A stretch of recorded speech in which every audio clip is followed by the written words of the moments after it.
Don't wish it was easier. Wish you were better. Don't wish for less problems. Wish for more skills.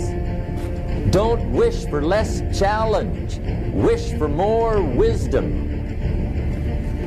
That's the key. Then Mr. Shoaff gave me probably one of the most important clues among so many things he taught me, but this was in those early days. Mr. Shoaff was very kind, but he was also very abrupt. And he had these interesting questions to ask. I'm giving him a little rundown one day on how things hadn't worked out for me. He said, Mr. Rohn, I've got the answer for you if you will listen carefully. And listen carefully I did that day and for the next 5 years. If somebody's wealthy and happy, you gotta listen. He said, Jim, I've only known you a short time. But he said, it's already my honest opinion that for things to change for you, you got to change. That wasn't quite the answer I was looking for. But that's the answer he gave me, and I pass it along to you on this warm summer evening in Anaheim, California, 1981. For things to change for you, you've got to change. Otherwise, it isn't going to change. Before I met Mr. Shoaff, I used to say, I sure hope things will change. Right? That seemed to be my only hope. If it isn't going to change, I'm in serious trouble. And then I discovered it isn't going to change, so I'm in serious trouble.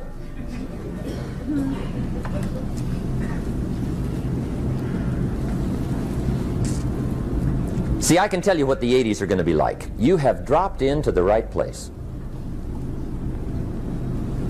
I did a seminar one time for Standard Oil executives and management in Honolulu.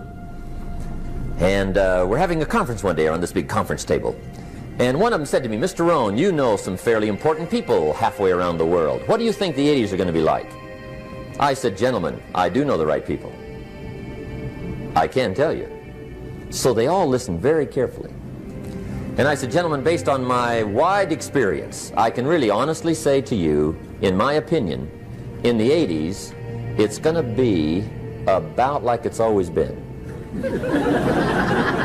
Aren't you glad you came? That's inside. I don't pass that around just everywhere.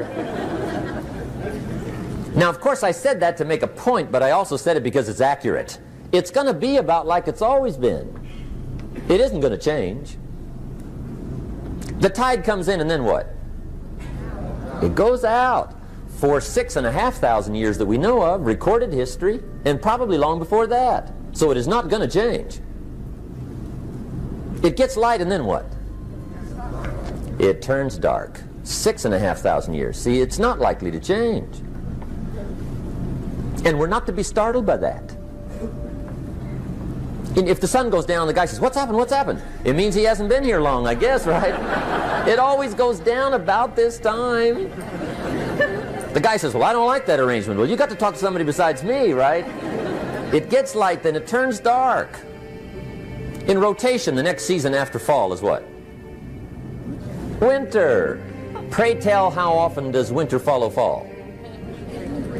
Every year regularly for the last 6,500 that we know of. See, it is not going to change. Now, some winters are long, and some are short, and some are hard, and some are easy, but they always come right after falls. It isn't going to change.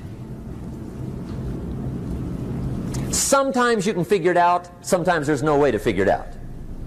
Sometimes it goes well, sometimes it gets in a knot. Sometimes it sails along, sometimes it gets in reverse. See, that's not going to change. The last 6,000 years reads like this: opportunity mixed with difficulty. That's how it reads. It isn't going to change. The man says, well, if it isn't going to change, how will my life ever change? Answer, when you change. And whether I'm talking to high school kids or business executives, my message is always the same. And it goes like this: the only way it gets better for you is when you get better.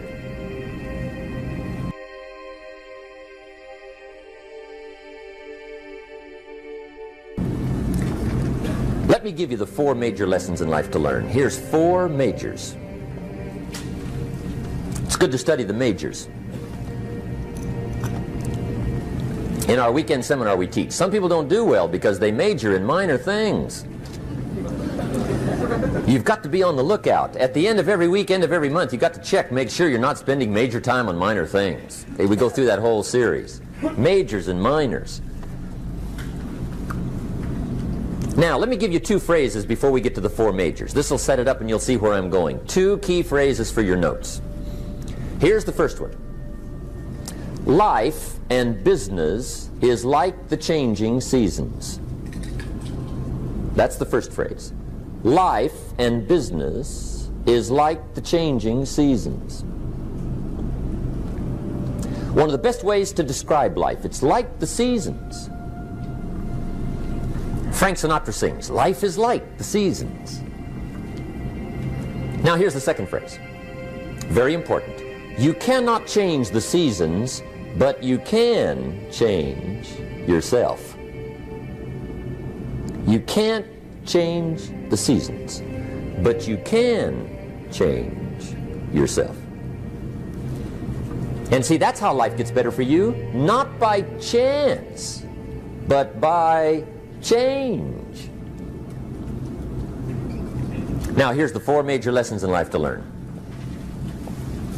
I've got my first book finished, came out a couple of weeks ago. This is in it, the four major lessons in life to learn. Here they are. Number one, learn how to handle the winters. That's lesson one. They come right after falls with regularity. Some are long and some are short and some are hard and some are easy, but they keep coming. You must learn to handle the nights. They come right after days. You must learn to handle difficulty. It comes right after opportunity. You must learn to handle recessions. They always follow progressions for the last 6,000. See, it isn't going to change. The lesson you must learn is how to handle it. And there's all kinds of winters, right? The winter when you can't figure it out. The winter when it all goes smash. The winter when it turns belly up. The winter when it won't work, when you've run out of money and you've got a broken heart. See, those are winter times. There's all kinds. Economic winters, social winters, personal winters. When your heart is smashed in 1,000 pieces and the nights are unusually long, your prayers seem to go no higher than your head. It's wintertime. Barbra Streisand sings, "It used to be so natural to talk about forever, but used to be's don't count anymore. They just lay on the floor till we sweep them away. You don't sing me love songs, and you don't say you need me, and you don't bring me flowers anymore."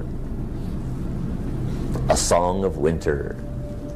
But see, the disappointments come. Those are normal. That's part of life. But the question is, how do you handle it? How do you handle the coming winters and the disappointments and the down times? Well, you can't get rid of January by tearing it off the calendar. But here's what you can do. You can get stronger, you can get wiser, and you can get better.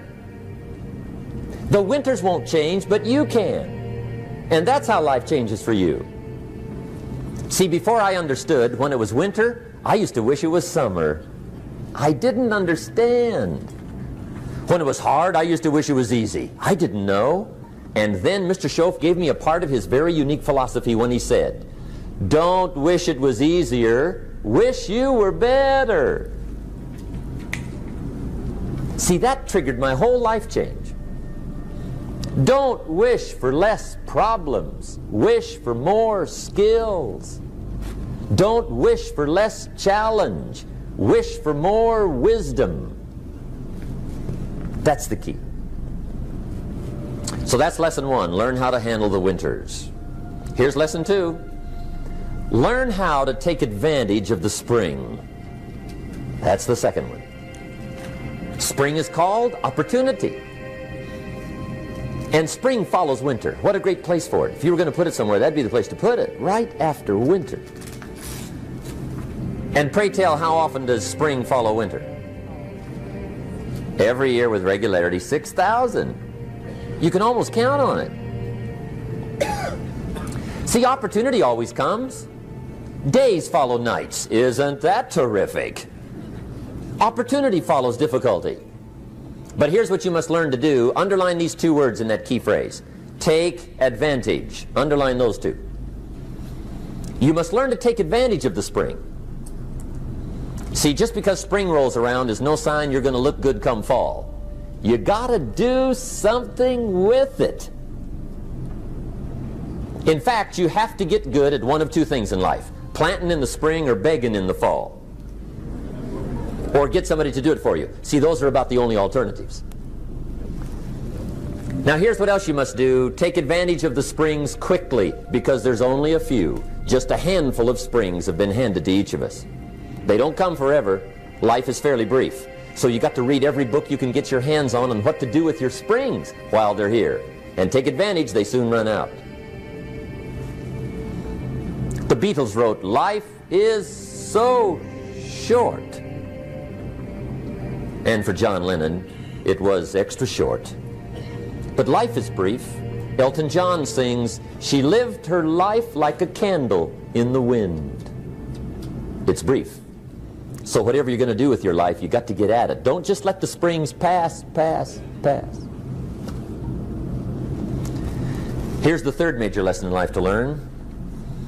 Learn how to protect your crops all summer. You got to take care of what you start. Sure enough, as soon as you've planted your garden in the spring, the busy bugs and the noxious weeds are out to take it. And here's the next bit of truth. They will take it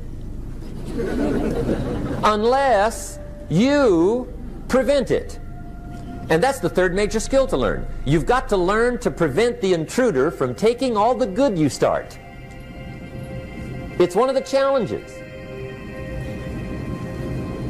Here's two key phrases under number 3. First one, all good will be attacked. On this planet. Maybe not the next one we get to, but on this one, all good will be attacked. Every garden will be invaded. Not to think so is naive. And here's the second phrase. All values must be defended. Political values, social values, community values, family values, marriage values, friendship values, business values. Every garden must be tended all summer.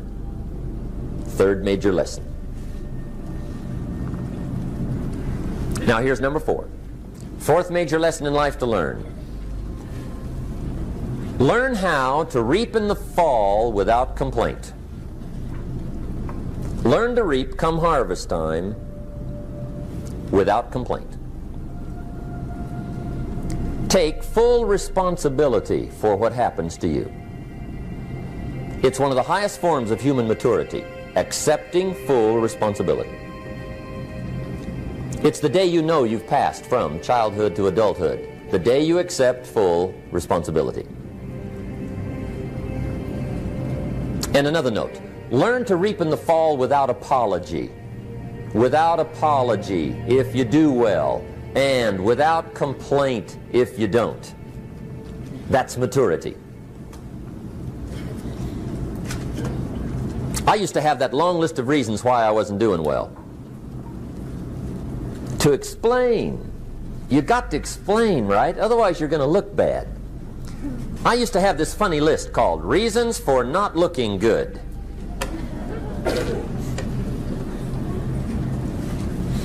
I used to blame the government. I mean, you can believe that or not. It was at the top of my list. I had a lecture second to none. The government. That was on my list. I used to blame taxes. Look what you got left after they take everything. And they expect you to do well. That was on my list there. Prices, that one's easy, right? You walk into the supermarket with $20